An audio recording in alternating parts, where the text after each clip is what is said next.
pues les decía que para mí es un privilegio siempre poder compartir y reflexionar juntos la palabra. Esto que ocurre aquí, aunque es uno que predica, en realidad es un ejercicio que estamos todos haciendo juntos, porque el predicador está también bajo la autoridad de la palabra que predica. Y muchas de las verdades que nosotros predicamos son más grandes que nosotros, nos trascienden, y no necesariamente nosotros estamos viviendo del todo lo que aquí se indica, pero la idea es que eso nos gobierne y que vayamos en pos de lo que aquí se nos indica. Así que, como ustedes saben, el pastor Miguel comenzó este año, el primer domingo del año, con una serie sobre el carácter de Dios. Fue algo que los pastores habíamos discutido al cierre del año pasado.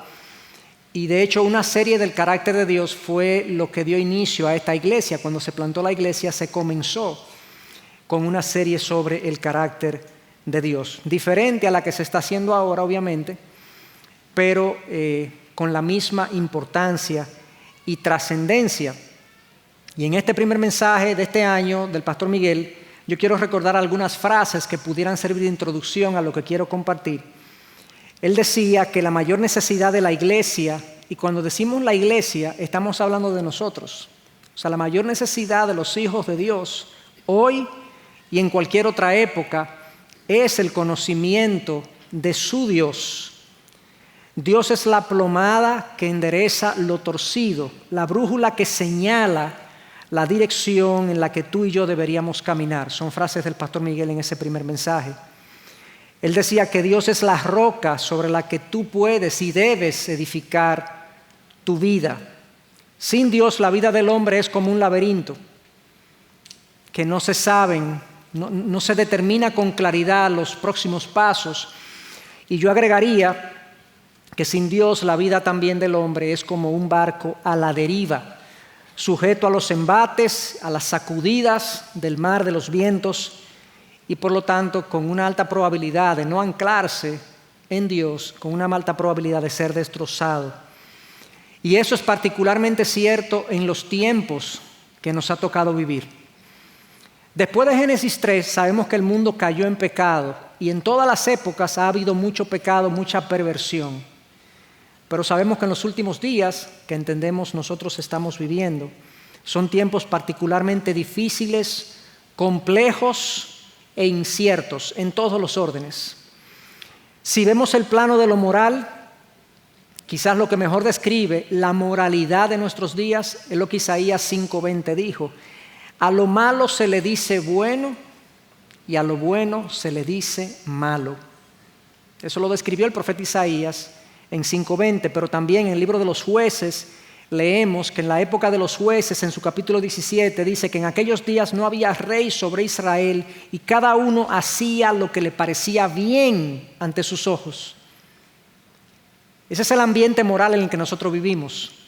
Un ambiente de relativismo donde cada quien hace lo que le parece bien a sus ojos y donde lo malo es bueno y lo bueno es malo. Parecería que las cosas están invertidas moralmente hablando en nuestra generación. Pero en lo espiritual, las cosas no son mejores.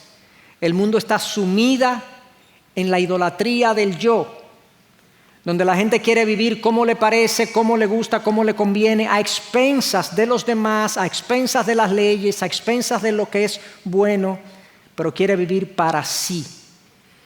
Y estas cosas han producido que estamos en un mundo entonces extremadamente conflictivo a todos los niveles, comenzando con las naciones, nación contra nación o país contra país. Dentro de las naciones hay conflictos internos enormes, el mundo está convulsionado.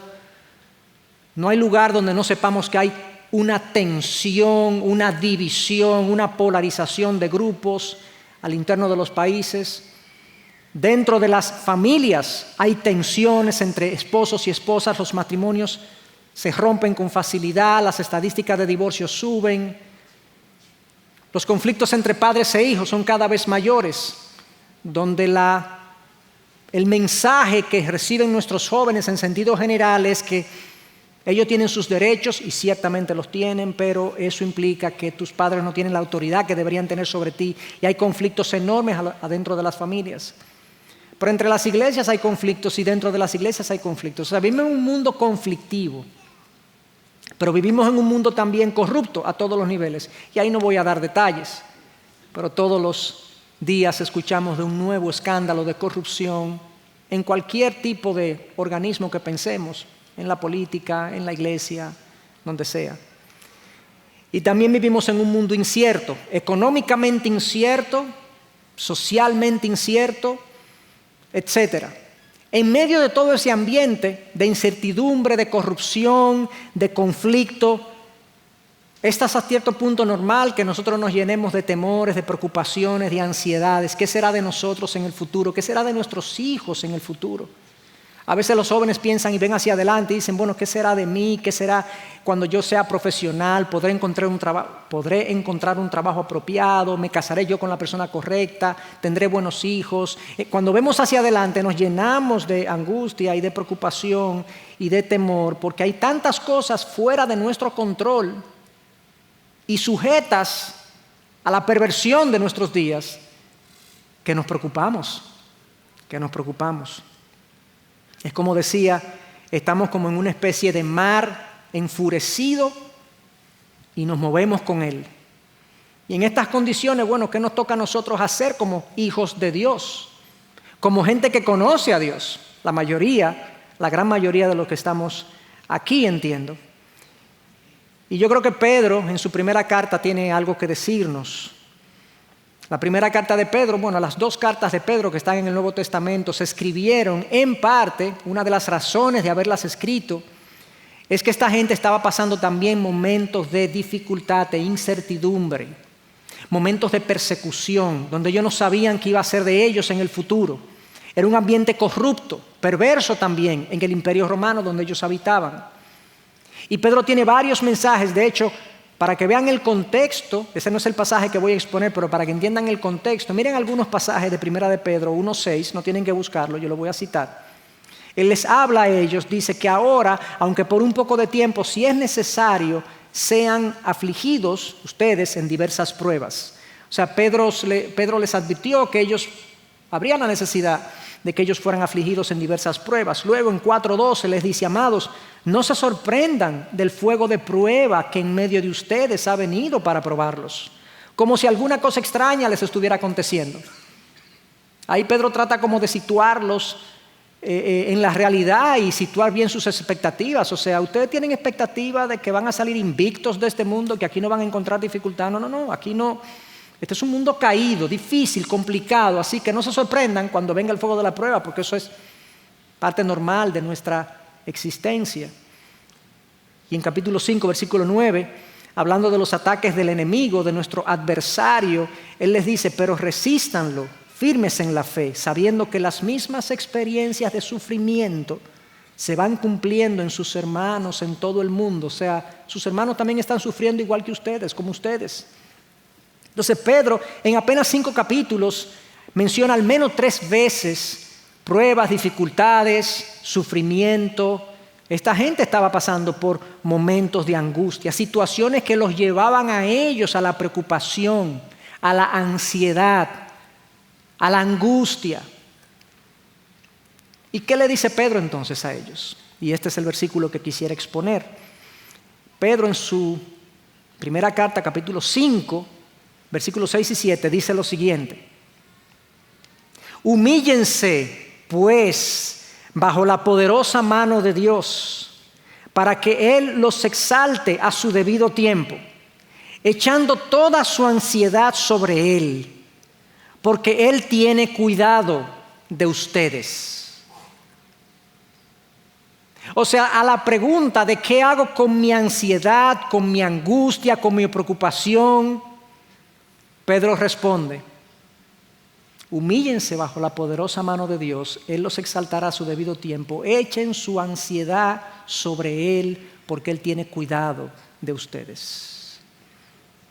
Esa es la actitud espiritual interna que nos corresponde a nosotros como hijos de Dios en medio del mar enfurecido en el que vivimos, en medio de las dificultades que nos ha tocado enfrentar en este mundo caído. Pero fíjense que Pedro en el versículo 7 asume, dice, echando su ansiedad sobre él asume que nosotros estamos ansiosos, de que tenemos temor. Quisiera comenzar definiendo un poco esa palabra ansiedad. ¿Qué significa? ¿Qué implica? ¿A qué Pedro se está refiriendo?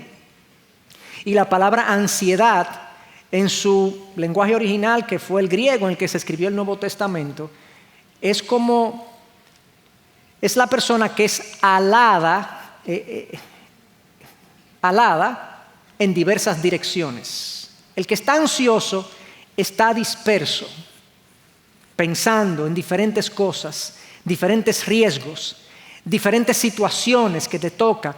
Y yo diría que la ansiedad incluso se inventa muchas de las cosas por las que se produce.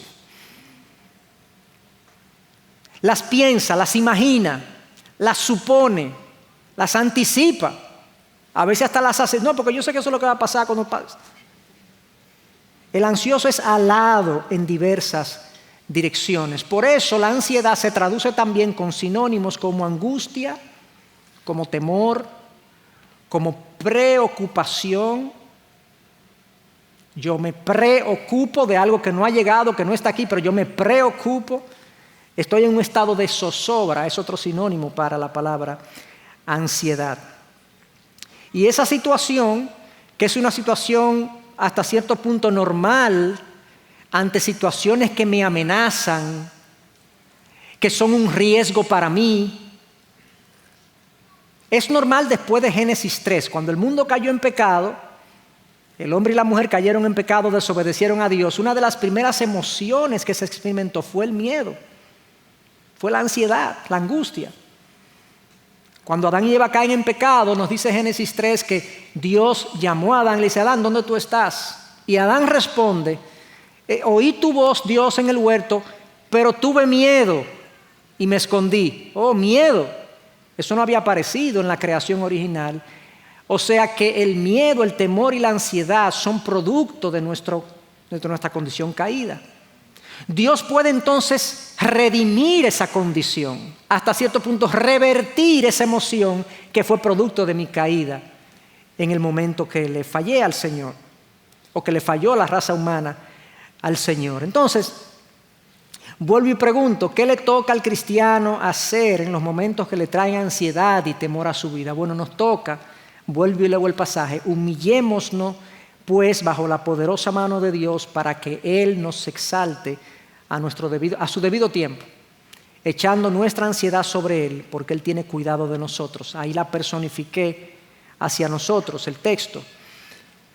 Entonces, ¿qué hacemos? Vamos a tratar de explicar en detalle lo que este pasaje significa para nosotros. Y aquí hay dos verbos que nos van a ayudar a entender lo que Pedro está diciendo de manera precisa, cómo manejar la preocupación y la ansiedad de nuestras vidas. Es normal hasta cierto punto, pero no queremos vivir así. No queremos estar presa de eso. Obviamente, dentro de un ambiente como este, siempre hay personas que son menos ansiosas y otras más ansiosas, pero todos experimentamos ansiedad y preocupaciones. Todos experimentamos cierto grado de temor y angustia en momentos específicos de nuestra vida o de manera regular. Lo primero que Pedro nos dice en el versículo 6, el primer verbo es humíllense. Humíllense pues bajo la poderosa mano de Dios. Parecería contradictorio que a una persona que está experimentando angustia y ansiedad y temor se le diga, además, humíllate. Pero ven acá, ya el hombre está decacarándose y entonces tú le dices que se humille. ¿Cómo así, Pedro? Bueno, porque, y hay que entender por qué Pedro dice la teología de Pedro detrás de esto. La palabra humillarse en este caso implica literalmente colocarse debajo de la poderosa mano de Dios. Pedro asume, supone que todo lo que nos acontece, sea bueno o malo, entre comillas, incómodo, no placentero, doloroso, aflictivo, lo que sea, todo lo que nos ocurre pasa bajo el control de Dios. Eso es lo que Pedro está suponiendo. Ahora bien, cuando a nosotros nos pasan estas cosas en la vida, nosotros tenemos una tendencia al no sometimiento.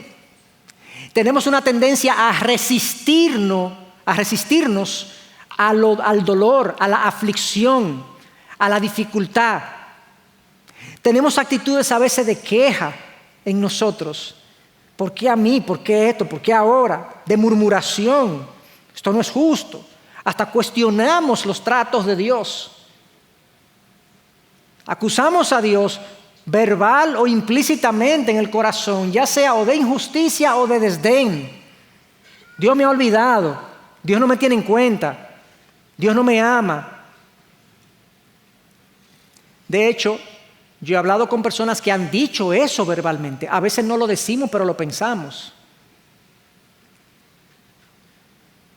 Y en esa reacción ante la dificultad, la incertidumbre, la angustia, nosotros nos rebelamos y hasta queremos exigirle a Dios un trato diferente hacia nosotros.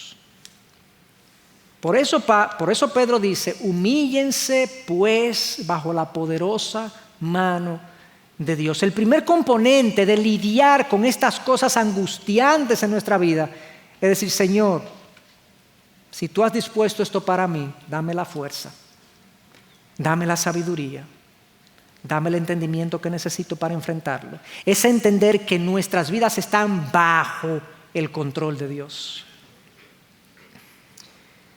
En un momento dado, el profeta Jeremías, Dios lo habla con él y le dice, Jeremías, vete a la casa del alfarero.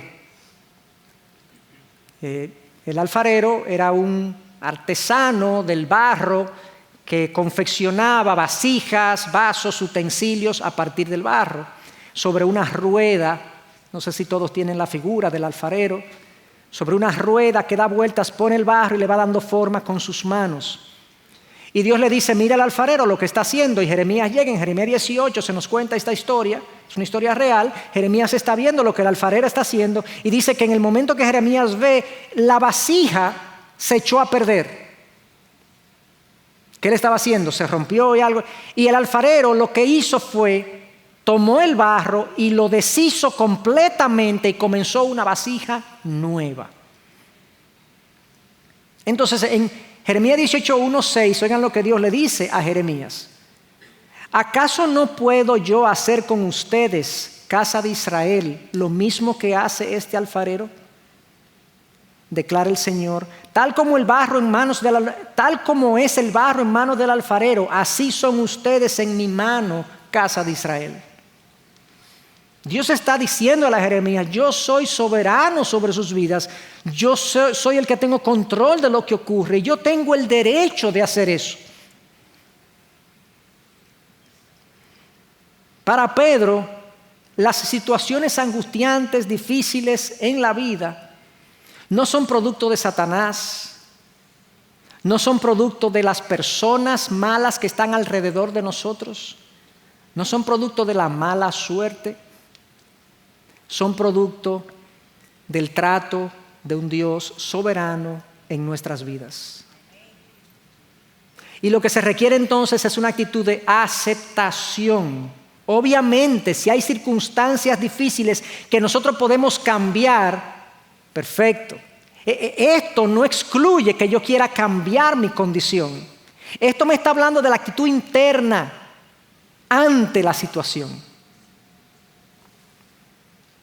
Pero esa falta de aceptación, esa falta de humillación ante la poderosa mano de Dios es lo que hace que en nosotros haya ruido, haya ansiedad, haya angustia, porque no terminamos de aceptar que Dios está en control. Y Dios está en control y estas situaciones vienen a nosotros no de manera arbitraria, sino de manera estratégica, en el sentido de que Dios tiene un propósito. de tallar en nosotros la imagen de su Hijo Jesús. El pastor Tim Keller, hablando de la preocupación y demás, decía, la preocupación, oigan esto, la preocupación es no creer que Dios va a hacerlo bien. Y la amargura es creer que Dios se equivocó. Eso es profundo. Cuando tú estés preocupado, no me refiero a un pensamiento como, por ejemplo, quiero que a mi hijo le vaya bien en el futuro, qué serán de mis finanzas en el futuro, tendré yo en el futuro una enfermedad. No esas ideas que nos vienen, que son normales, sino la angustia producida por una reflexión en estas cosas. Esa angustia, esa preocupación es yo pensar, cuando me preocupan y me pesan y me angustian, es yo pensar que Dios no va a hacerlo bien. Y cuando me termino resintiendo, amargando con algo que me pasó o me está pasando, es porque yo pienso que Dios se equivocó. No debió ser así. Dios debió hacerlo diferente. Entonces, eso es lo que nos pasa con la preocupación. Es una falta de confianza en Dios.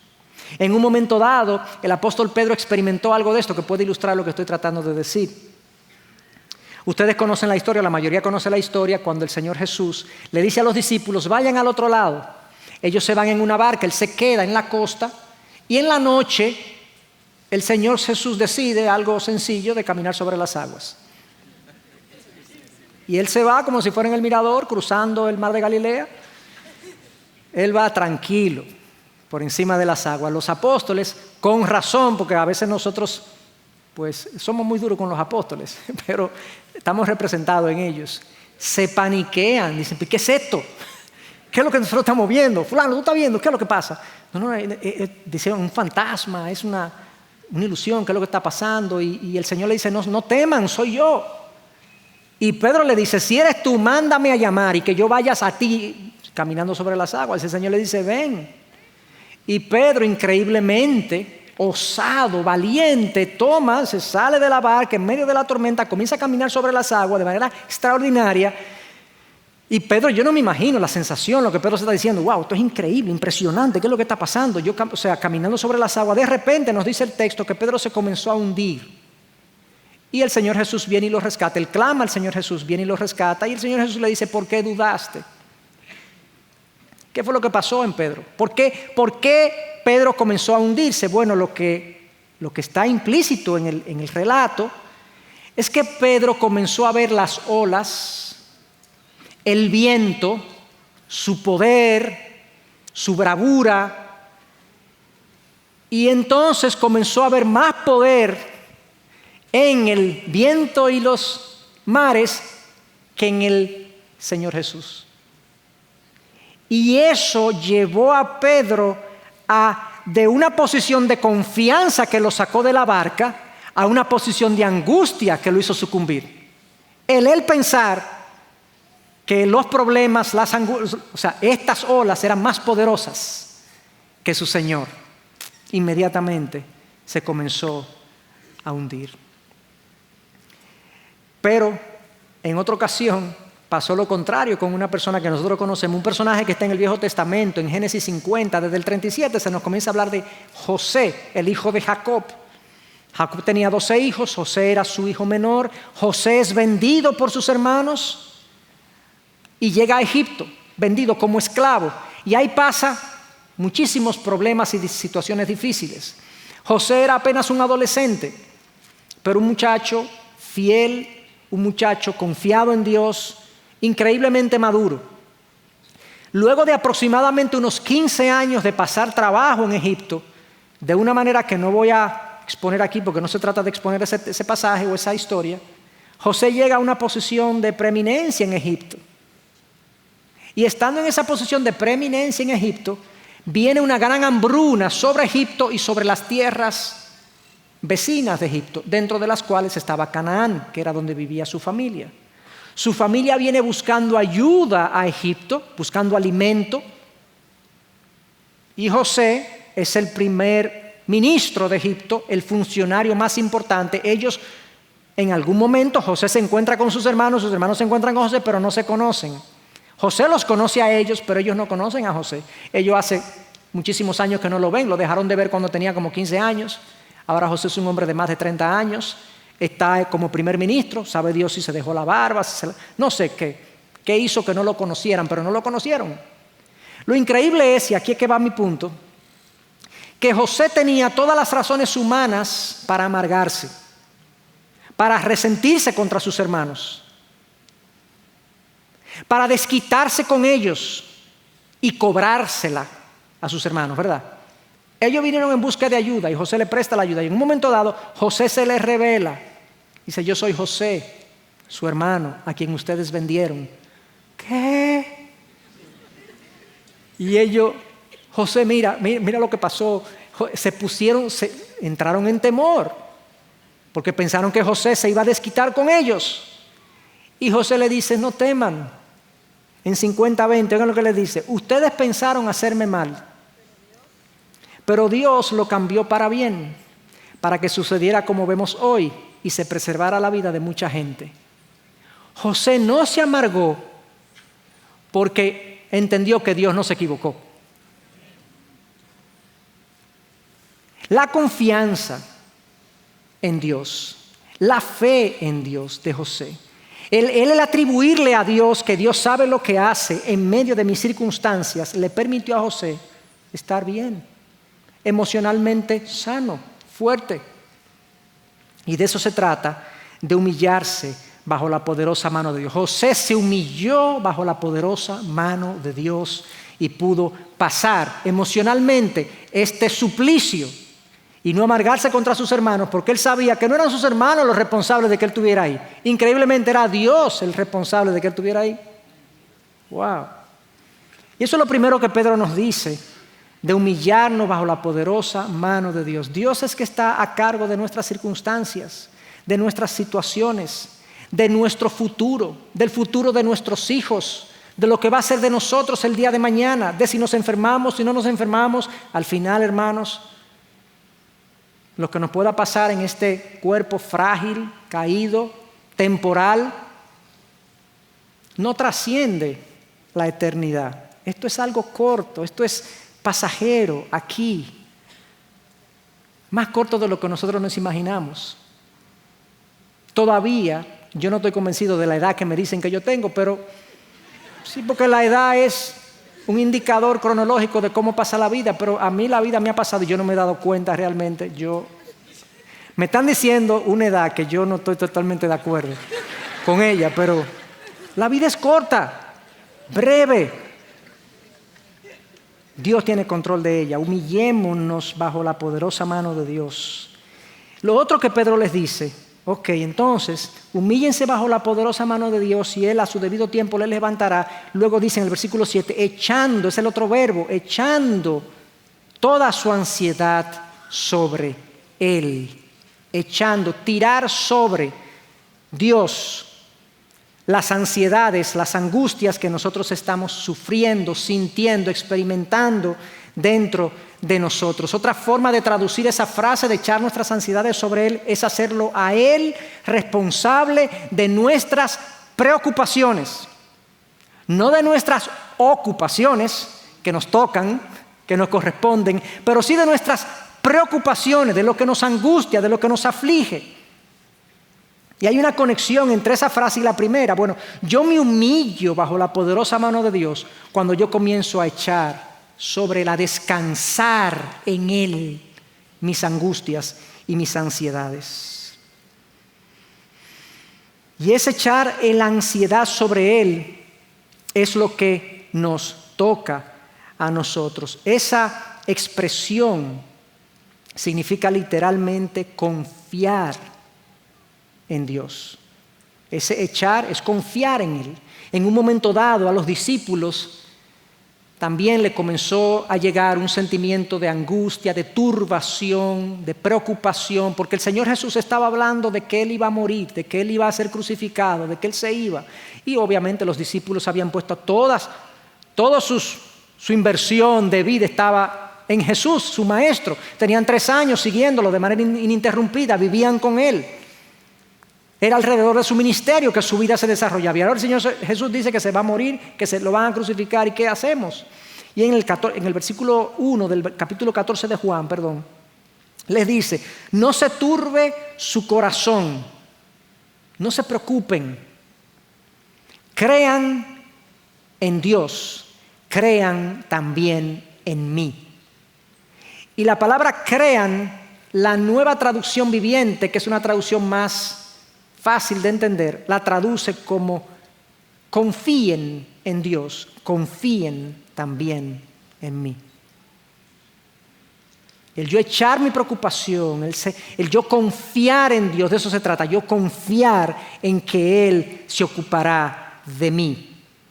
De eso se trata echar mis preocupaciones sobre Dios. Pero como decía, esto no implica que yo voy a dejar de hacer lo que me toca hacer. Ignacio de Loyola decía: haz las cosas como si todo dependiera de ti y confía en Dios como si todo dependiera de Él. Hay cosas en las que nos tenemos que ocupar, pero en cuanto a mi sentir interno, si eso lo que yo estoy haciendo va a hacer lo que debe hacer, va a producir lo que debe producir, si voy a lograr lo que debe lograr, no, yo se lo dejo a Dios. Yo hago lo que me toca. Ahora la preocupación yo se la dejo a Dios. El que sabe que Dios se ocupa de él, no se preocupa por sí mismo.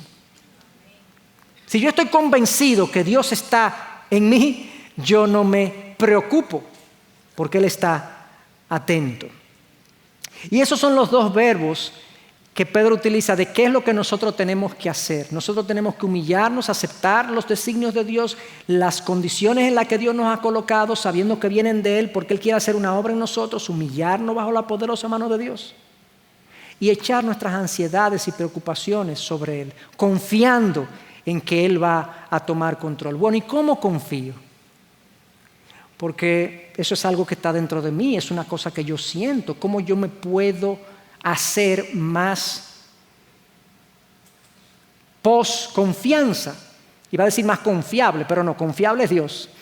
Pero ¿cómo yo puedo hacer que mi corazón confíe? ¿Cómo yo puedo echar mis preocupaciones y echando mis preocupaciones en Dios, yo dejar de preocuparme por esas cosas? ¿Cómo funciona eso? Eso funciona conociendo a Dios. Eso funciona conociendo a Dios. Por eso yo empecé el mensaje hablando de que la serie del carácter de Dios iba a ser como una introducción a mi mensaje de hoy, a mi reflexión de hoy. ¿Cómo yo puedo confiar en Dios? Mientras más yo conozco a Dios, menos me preocupan las circunstancias difíciles, inciertas o aflictivas de esta vida. Mientras más yo conozco a Dios, menos preocupación yo experimento, menos ansiedad yo experimento. Mi nivel de ansiedad y preocupación es un buen indicador de mi grado de conocimiento de Dios. Y Pedro, en estos cortos 2 versículos, nos habla del Dios en el que Él nos está diciendo: humíllense y echen sus ansiedades sobre Él. Pedro habla de este Dios porque necesitamos saber a qué Dios o sobre qué Dios es que vamos a tirar nuestras ansiedades. Y pongan atención entonces ahora a otras palabras, no a los verbos. Miren lo que Pedro dice, otra vez lo leo los versículos. Humíllense pues bajo la poderosa mano de Dios. Pedro está hablando del poder de Dios, de que estamos frente a un Dios poderoso, para que Él los exalte a su debido tiempo.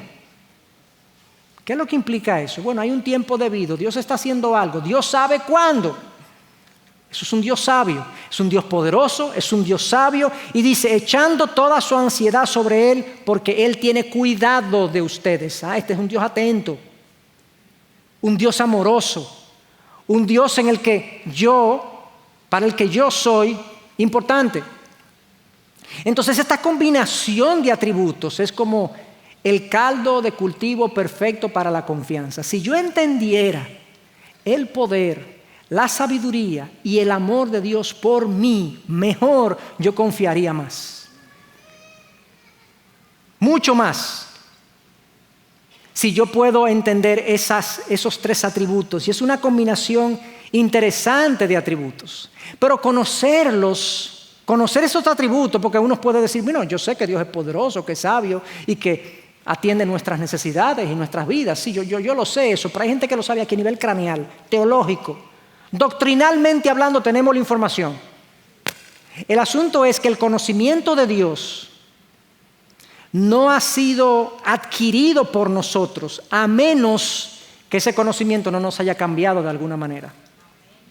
Si yo digo Dios es poderoso y yo no confío en su poder, yo no he conocido su poder. Yo sé de su poder, pero no conozco su poder.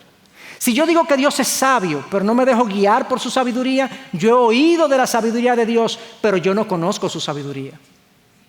Entonces yo conozco su poder y conozco su sabiduría en la medida que yo me deje transformar por esa información de Dios. O sea que el conocimiento de Dios no es un conocimiento craneal, doctrinal, es un conocimiento práctico en mi vida. Y si no veo cómo ese conocimiento se ha traducido en una vida transformada, yo no conozco a Dios. En Oseas, leemos en su capítulo 6 que Dios le dice al pueblo, mi pueblo perece por falta de conocimiento. Y sabemos, porque leemos un poquito más arriba, que es conocimiento de Dios del que se carece. En otro texto, Daniel 11:32, hablando de una situación difícil, proféticamente, el profeta Daniel está hablando hacia adelante, van a haber situaciones muy difíciles que se van a vivir en el mundo, y dice, pero el pueblo que conoce a su Dios se mostrará fuerte y actuará. Este es un pueblo que se muestra fuerte porque conoce a Dios. No es un conocimiento doctrinal, es un conocimiento que les ha hecho fuertes, los ha transformado. Entonces muchos de nosotros conocemos estas doctrinas, estas verdades teológicas acerca de Dios, pero cuando nos vienen los problemas, nos volvemos un 8, como decimos aquí en buen dominicano, no sabemos cómo responder, nos llenamos de angustia ante la primera mala noticia, ante cualquier situación aflictiva. Decimos, pero ven acá, ¿y dónde está tu conocimiento de Dios? No, está aquí en la cabeza, pero no está en el corazón y en la vida, no ha bajado. Y posiblemente esa situación aflictiva está diseñada precisamente para que tú puedas conocer más a Dios y puedas decir como Job llegó un momento de su vida a decir, oh Señor, he oído de ti, pero ahora mis ojos te ven más claramente, más precisamente te veo. Entonces Pedro habla de estos 3 atributos, una combinación, como les decía, muy particular que Pedro hace de presentar a Dios como poderoso, sabio y atento a nuestras necesidades. Es una combinación muy potente para aumentar nuestra confianza. ¿Y por qué yo digo que es una buena combinación, una combinación muy potente? Bueno, pensemos en el poder. Si yo voy a poner mis ansiedades y mis preocupaciones en manos de alguien, yo quiero que sea poderoso. A veces nosotros tenemos una situación difícil en un comercio, en una tienda, lo que sea, y decimos, llámame al gerente. ¿Verdad? ¿Por qué es eso? Bueno, llámame el que resuelve aquí, el que tiene el poder de cambiar esta situación, esta injusticia que se está cometiendo contra mí, el mejor cliente de esta tienda. Quizás estoy gastando 25 pesos, pero búscame el gerente. Cuando tenemos una situación en una oficina gubernamental, queremos hablar con el presidente. Él va a resolver. Nosotros ponemos nuestra confianza en gente poderosa. Ponemos nuestra confianza en seres poderosos. Entonces Pedro, lo primero que hace aquí es humíllense bajo la poderosa mano de Dios. Hermanos, todo lo que tú puedas pensar acerca del poder de Dios se queda corto. Se queda absolutamente corto. Hace un par de semanas yo hablaba con un hermano que me decía que él no entendía la dimensión del universo. Digo yo no lo entiendo tampoco, pero él decía, es que hay como un desperdicio de espacio.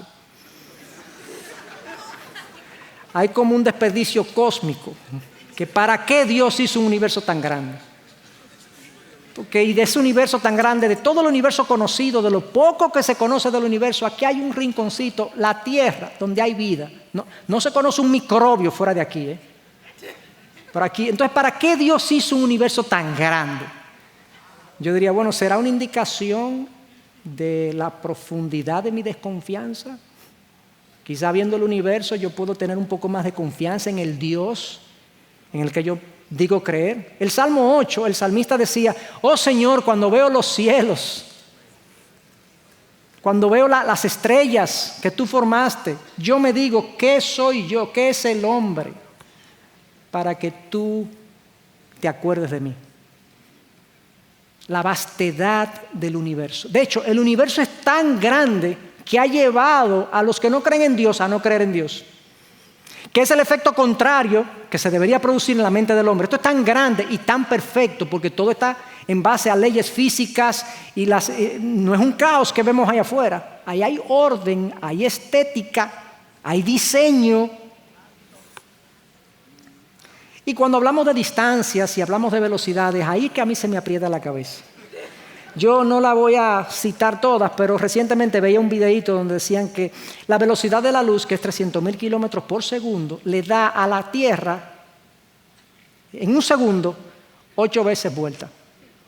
En un segundo, la luz le da a la Tierra la vuelta 8 veces. En un segundo, 8 veces a la Tierra, al globo terráqueo. Entonces sucede que las distancias cósmicas, como son tan grandes, no se puede hablar en kilómetros porque no hay números para eso. Se tiene que hablar en distancias de años luz. Y que la distancia entre la Tierra y la próxima estrella más cercana está a cientos de años luz. Y en un segundo tú le das la vuelta a la Tierra 8 veces. Calcula, yo no lo puedo calcular.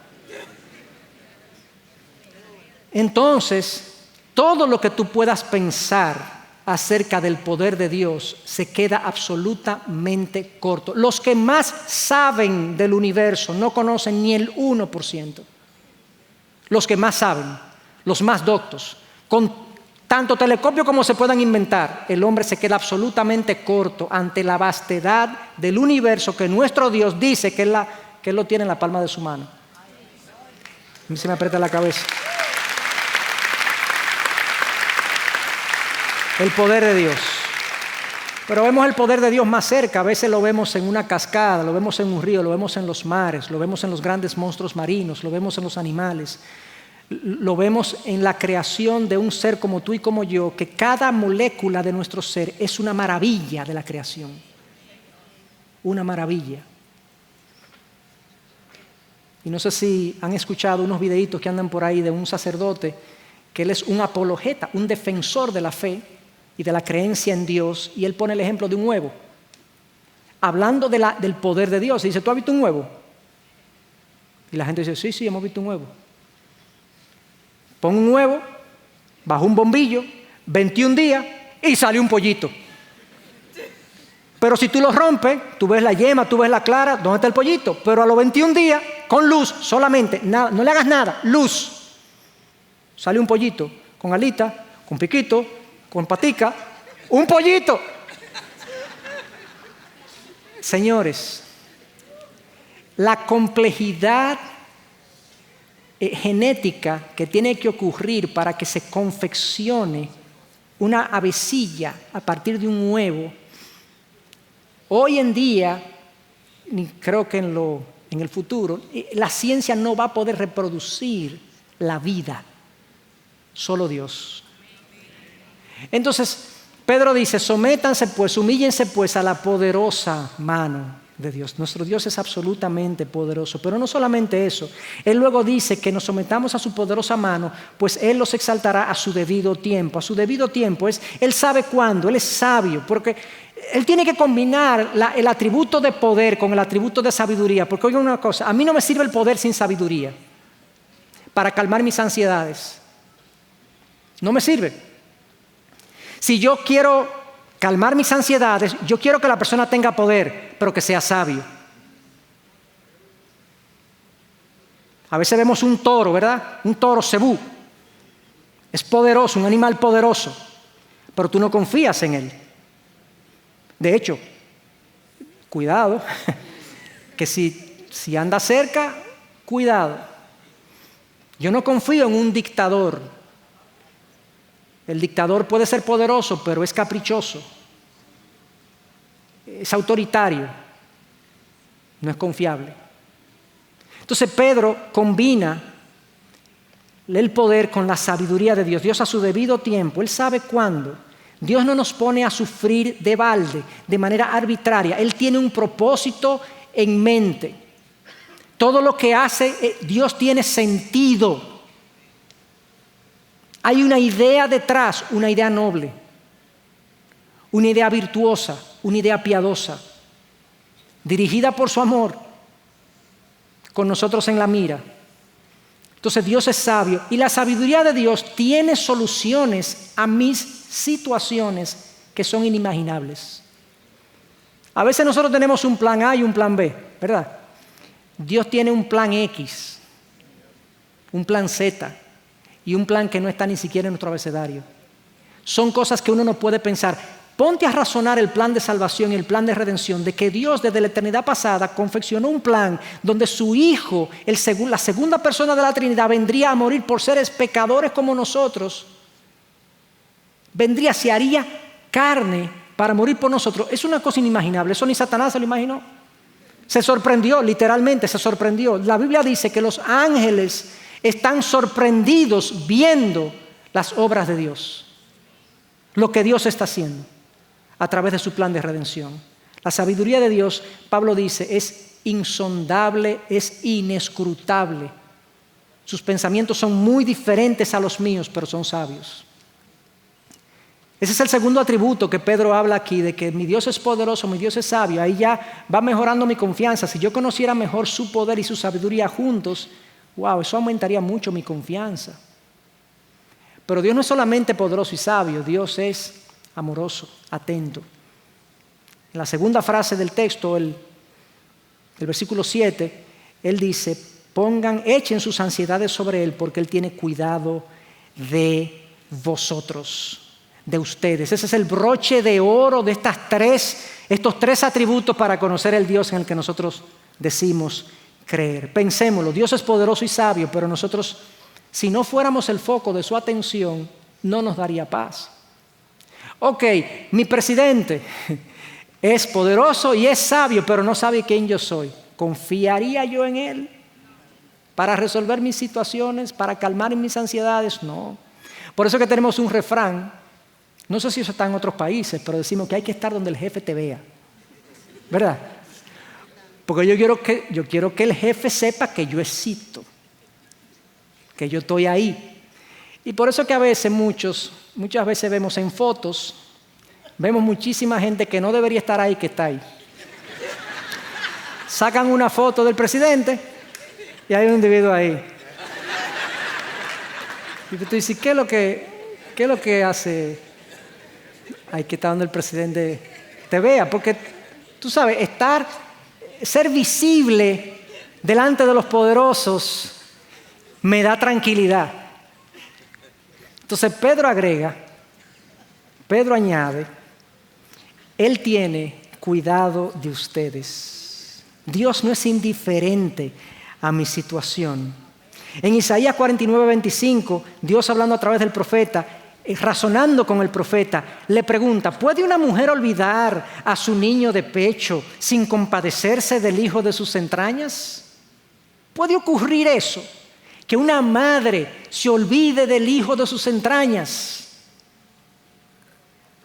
Si eso puede ocurrir de manera remota, vamos a suponer que puede ocurrir de manera remota, una mujer con problemas mentales, con situaciones difíciles, angustiantes, frustrantes y demás, y que se pueda olvidar, pero Dios agrega, aunque ella se olvidara, yo no te olvidaré.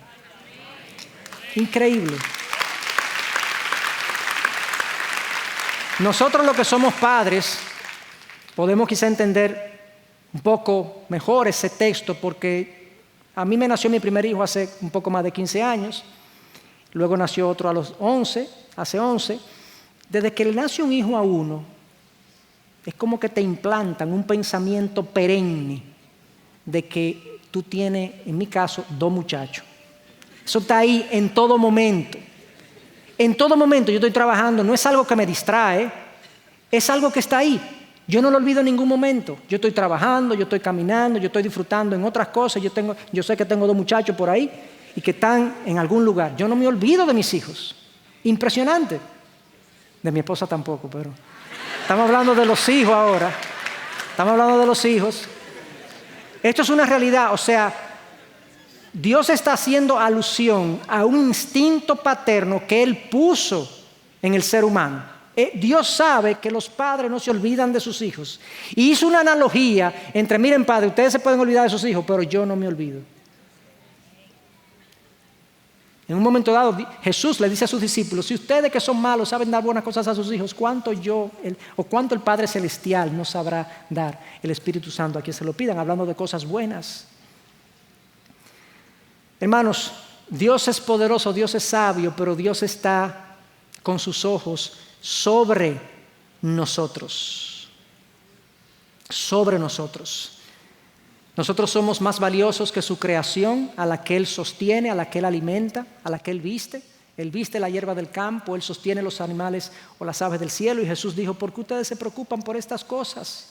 Dios sabe que ustedes necesitan eso, su Padre Celestial sabe que ustedes necesitan eso. Pero si la naturaleza no es suficiente para hablarnos del cuidado detallado de Dios por nosotros, deberíamos fijarnos más y reflexionar más en la cruz de Cristo.